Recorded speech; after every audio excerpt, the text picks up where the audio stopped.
My narcissistic mother hits on all of my boyfriends because she thinks I don't deserve to have a handsome man. My mother had always been the beauty of our family.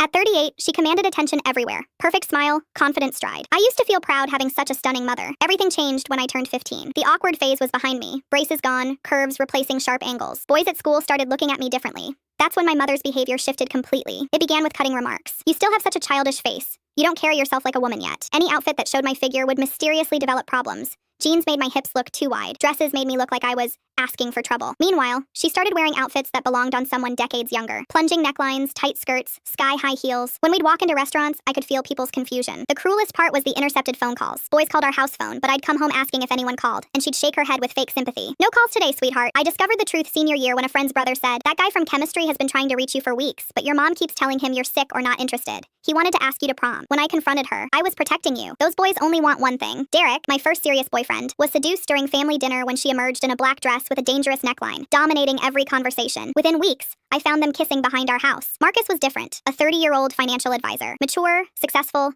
treating me like a woman worth knowing. I kept him secret for months, but during Memorial Day, a cousin spotted us together. Within days, my mother tracked him down. She researched his LinkedIn, called his company pretending to be a delivery person to get his address, then convinced his doorman she was my sister. When I arrived at his apartment, I found her sitting on his couch in a dress I'd never seen. I always get what I want, Liv, she said with that cruel laugh. You should know that by now. 3 days later, Marcus broke up with me, saying he felt a special connection with my mother. I went to collect my things and found her unlocked phone with 3 weeks of text messages. She'd started with financial advice requests, then moved to personal topics, sending workout photos and evening gown shots. She'd painted herself as a sophisticated woman finally free to explore real connection. The most devastating message. I feel more like a 25-year-old than a mother. You don't look like anyone's mother. You could be Sophia's older sister. When I confronted her with printed messages, she looked annoyed at being caught. Love doesn't choose age or family.